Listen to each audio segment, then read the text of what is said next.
Kembali ke Pak Al Hidayat Samsu. Pak Al Hidayat, ini waktu terus berjalan seperti tadi yang Pak Al Hidayat katakan, semester 1, 2, 3 ini terus berjalan untuk para siswa. Kemarin juga saya sempat rasakan adik saya penerimaan rapor itu dia datang ke sekolah dengan protokol kesehatan yang sangat ketat. Namun di situ saya bertanya juga, ini ambil rapor bisa ke sekolah, tapi kok belum bisa ngadain gini ya, belum bisa ngadain proses pembelajaran tatap muka. Nah ini takutnya nanti banyak anak muda bilang kamu nanti lulus di generasi COVID gitu, generasi corona gitu. Nah seperti apa ini melihat fenomena ini Pak El Hidayat? Ya, jadi seperti ini. Makassar itu sebenarnya juknis dan teknis kalau dikembalikan ke sekolah lagi anak-anak ini sudah siap. Ya. Waktu penggeseran antara Rahman Bando sebagai Kepala Dinas Pendidikan ke Ibu Amelia terjadi PLT, Ibu Amelia langsung rapat untuk kesiapan teknis dan juknisnya kalau sekolah dikembalikan. Ya. Artinya pemerintah Kota Makassar ini sudah siap aturan-aturan jelasnya di sekolah masing-masing. Ya. Tinggal apa? Tinggal bagaimana pemerintah menentukan ingin melanjutkan sekolah atau belum. Intinya Nah, sekarang dan niat ada gitu kapan? ya? Ya, gitu. Kapan disekolahkan dan kalau tidak apa solusinya? Itu saja intinya di dunia pendidikan ini. Karena kenapa? Karena pendidikan ini penting, Pak. Apa yang disampaikan tadi Pak Dr. Ismail, Pak Profesor Arlin, bahwa sedikit lagi ini sudah mau masuk kelas 2. Ya. Apakah ketinggalan pelajaran atau bisa mengikuti proses pembelajaran dari kelas 1, kelas 2 itu tergantung gurunya. Mengingat dasarnya adalah guru-guru yang ada di Kota Makassar ini, menurut BPK ini, akademik profesionalnya itu sangat tidak sesuai dengan pendidikan sekarang kita. Artinya mereka tidak bisa mengikuti kurikulum K13. Ya, itu temuannya. Bahkan beberapa kepala sekolah tidak bisa mengikuti kurikulum K13. Iya. Ya, ini sekarang pandemi COVID-19, di mana proses pembelajaran itu lewat online. Digital ya. Digital. Ada kata maaf bagi mereka, guru-guru yang tidak memahami itu di balik COVID-19 ini. Tetapi yang jelasnya waktu kami reses turun ke masyarakat hanya menanyakan apakah kita kembali sekolah atau kita tetap belajar online. Yeah. Kalau kita kembali ke sekolah, yang kita siapkan bagi orang tua adalah bagaimana menyiapkan anak-anak kita. Sosialisasi protokol kesehatan, itu saja. Kemudian kalau pembelajaran online, apa yang disiapkan di keluarganya? Karena perlu kita ketahui, ada yang satu rumah itu hanya satu infrastruktur teknologinya, smartphone-nya. Sementara anaknya 3 yang ingin belajar. Nah, orang tua masyarakat Kota Makassar perlu menyiapkan juga teknologinya supaya anak-anaknya tetap melaksanakan proses pembelajaran, ya kan? Apalagi mengingat sekarang bantuan-bantuan teknologi itu sangat minim sekarang bagi orang tua. Nah, makanya ini perlu ada kejelasan saja ini.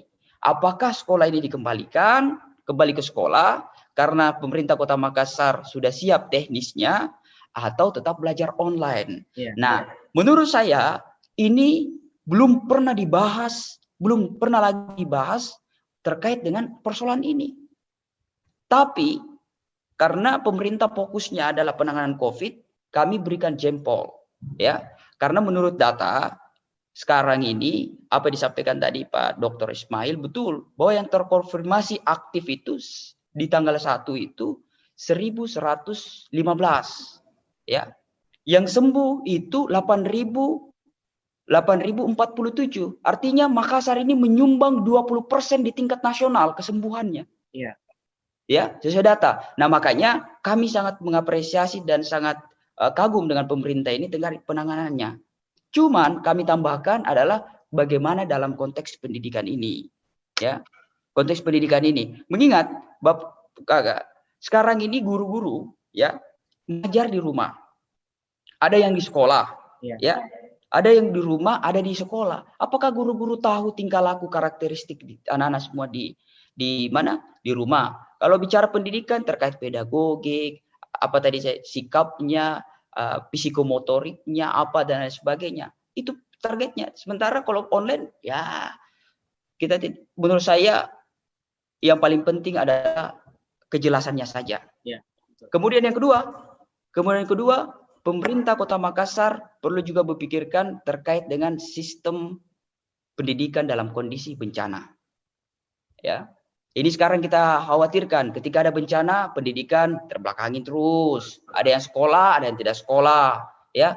Ya, bagaimana secara geografisnya Indonesia ini nomor 2 secara dunia yang paling bahaya dalam bencana, baik COVID, banjir dan lain sebagainya. Nah, ini perlu dipikirkan juga. Ini ada persiapan gitu ya, Pak. Persiapannya dalam kondisi bencana, kurikulum yang jelas. Pemerintah Kota Makassar, solusi saya yang konkret adalah pikirkan pendidikan jangka pendeknya, jangka menengahnya, dan jangka panjangnya pendidikan kita. Karena tidak ada satupun orang yang tahu kapan selesainya ini COVID. Itu menurut saya. Oke, baik. Terima kasih Pak Ali Dayat. Saya ke Prof. Arlin. Prof. Arlin, kegelisahan para orang tua. Ini menanti sekolah dengan proses pembelajaran tatap muka. Memang ini sudah banyak yang tidak sabar untuk melakukannya. Tapi dilihat dari data Sulawesi Selatan dan juga Kota Makassar ini kan alhamdulillah sampai saat ini terus mengalami kabar baik begitu ya. Nah, untuk zona oranye, apakah dengan data yang seperti ini tidak lama lagi kita akan menuju ke zona kuning ataukah ada semacam syarat gitu ketika syarat itu sudah terlampaui dan zona ini akan langsung berubah ke zona kuning seperti itu kan? Ya, mungkin perlu juga kita sampai pada satu pemahaman yang sama bahwa sebenarnya itu pergerakan zona itu fluktuatif. Iya. Ya, bisa dalam 1 minggu kita ke merah, bisa juga langsung tiba-tiba ke hijau. Iya. Dan dalam beberapa saat kita memegang status tertentu, bisa lagi kembali kita jatuh. Jadi namanya fluktuatif. Karena fluktuatif, maka pertimbangan zonasi sebenarnya bukan merupakan sebuah parameter yang valid. Jadi itu hanya sebuah indikasi saja, ya toh? Apa sebuah sinyal saja, tapi tidak bisa dijadikan sebagai parameter yang valid. Kita tidak boleh mengukur aktivitas manusia itu, mengisolasinya menjadi angka-angka, ya. Ya, jadi itu sebenarnya hanya satu representasi saja. Bahwa seperti ini yang kita hadapi. Yang perlu kita, kalaupun memang kita mau berdasar dengan statistika, yang perlu kita explore adalah angka kesembuhan, ya, supaya statistik ini tidak menimbulkan ketakutan, kengerian, yang pada akhirnya kita harus menutup diri, pada akhirnya kita harus mengorbankan masa depan anak-anak, ya, yang kita sudah percayai bahwa ketika anak-anak kita masukkan ke dalam sekolah itu jauh lebih besar manfaatnya dibandingkan kalau dia harus menempuh pembelajaran di rumah yang merupakan budaya baru. Saya tekankan budaya baru ini virtual learning. Kenapa? Saya katakan budaya baru, di situ akan mengalami shock, ya, ketegangan di situ. Bukan cuma anak, orang tua juga. Kapan kita shock culture kalau dalam bahasa akademisnya toh? Jadi ada ketegangan budaya, ya. Kapan kita tegang? Saya kira materi-materi pembelajaran yang disampaikan itu tidak akan pernah bisa efektif, ya dah. Nah itu. Jadi mungkin di sini pemerintah barangkali tidak bisa terlalu mempercayai itu zonasi. Jadi bukan pertimbangan zonasi yang membuat kita tidak sekolah, ya toh, tetapi pertimbangan bahwa kita punya asumsi sebenarnya, ya, asumsi bahwa anak-anak sangat kesulitan untuk menerapkan perilaku yang patuh dan disiplin, oleh karena dia belum berada pada tingkat kematangan berpikir, ya, sehingga kontrol diri, ya, kontrol diri anak-anak itu belum mampu diperankan secara mandiri, ya. Nah ini sebenarnya herannya juga saya di perkuliahan juga begitu. Seharusnya di perkuliahan kita sudah memandang mahasiswa itu sudah manusia dewasa. Betul. Ya, kalau sekolah it's okay toh. Nah, tetapi dalam rekayasa perilaku Ada juga pilihan, ada pilihan. Meskipun anak-anak tidak mampu mengontrol dirinya secara mandiri, disitulah letak peranan kontrol lingkungan. Dalam hal ini peraturan sekolah, pengawasan dari guru.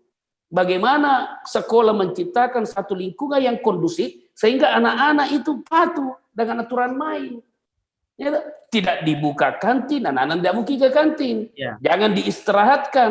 Pokoknya dia belajar full, 4 jam saja full dia. Begitu dia masuk, dia hanya kontak dengan teman-temannya yang sudah dikondisikan di situ, jaga jarak, setelah itu langsung pulang. Ya. Itu kan namanya satu proses adaptasi. Ya toh?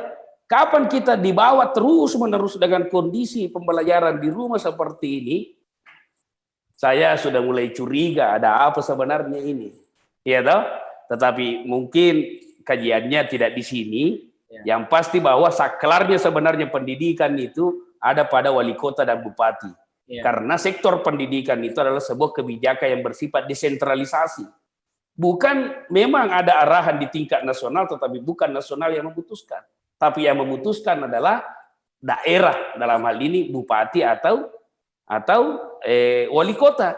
Kalau tadi dikatakan Pak Dinda Hidayat, ya, legislator, secara teknis sudah siap, apalagi Pak yang menyebabkan tidak dibuka. Kalau secara teknis sudah siap, terus aspirasi masyarakat juga lebih banyak berkeinginan agar anak-anak masuk sekolah, apalagi yang membuat tidak dibuka. Berarti ada apa? Saya sudah bisa menduga bahwa ada kemungkinan bantuan pendidikan akibat virtual ini masih sangat banyak yang harus dimanfaatkan. Seperti kota misalnya. Pembagian kota itu kan 7,1 triliun itu di APBN. Ya, coba bayangkan kalau kembali ke sekolah kan tidak perlu lagi ada kota. Itu pandangan kritis secara akademis. Ya toh? Pandangan kritisnya secara akademisi. Ya toh? Karena secara sosiologis, jadi semestinya begini. Kita tidak perlu berasumsi. Jangan selalu munculkan asumsi-asumsi. Mana datanya? Toh? Ya. Ada data, ada fakta. Karena itu perlu ada memang semacam pengambilan keputusan yang bersifat logik. Ya. Jadi bagi pemerintah yang punya kewenangan di sektor pendidikan, katakanlah ini dinas pendidikan, coba lakukan analisis SWOT misalnya, kita bandingkan, oh ternyata manfaatnya ini jauh lebih besar kalau anak-anak masuk di sekolah dibandingkan dengan kalau di rumah. Ya kan? Jadi kita harus punya data sebagai kekuatan untuk menyampaikan informasi-informasi yang benar. Ya toh? Tetapi menurut insting saya kira lebih banyak manfaatnya kalau anak-anak sekarang dikembalikan di sekolah dengan catatan penegakan protokol COVID. Oleh karena kita sudah punya instrumennya itu. Ya. Baik, terima kasih Prof. Arlin.